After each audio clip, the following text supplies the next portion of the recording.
Wednesday sentences have drawn a harsh criticism, not only from the opposition, also from human rights groups. Heba, Morayef, who you saw in Ian Lee's report there, is the Egypt director for Human Rights Watch, and she joins me live now from New York. What's the message here?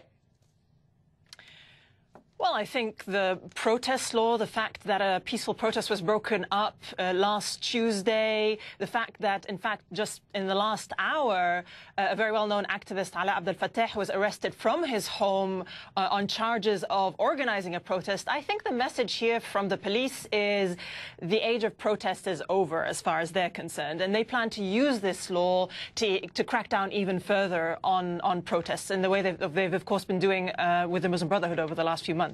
But now it affects everyone. Is this a better or worse place than it was under Hosni Mubarak at this point?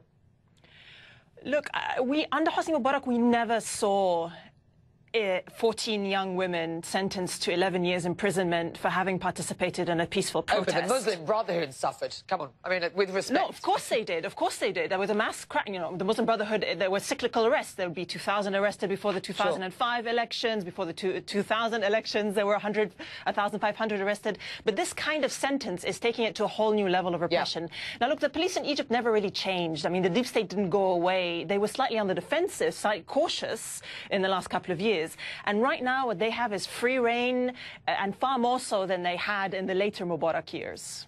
You've been working as in human rights in Egypt, I know, for more than a decade. You say now that currently what you witness is the worst human rights crisis in Egypt that you have ever seen. That's a pretty dramatic statement.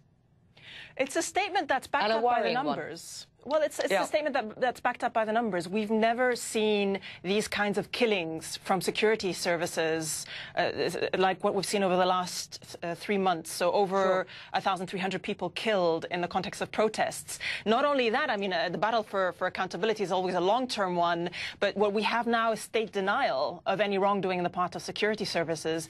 And we've never seen this many people arrested in pretrial detention, and then also these very heavy court verdicts, 11 years for these girls, 17 years for some young Azhar students last month. And that's why I think... Heba, very briefly, the interim president should have the interim constitution, as it were, delivered to him within the next, days, I think I'm right in saying.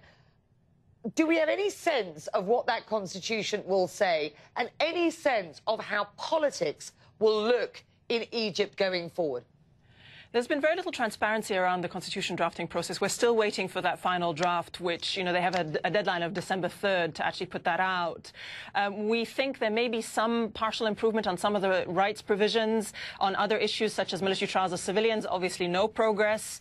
But I think the bigger question here is, will this document magically produce stability in Egypt in the context of this broad crackdown by security services, the massive polarization in Egypt, and the exclusion of the Muslim Brotherhood? And I think the answer there is no. You can't rely on the referendum itself to produce stability or a wanted happy ending in Egypt without dealing with the crisis that's happening right now.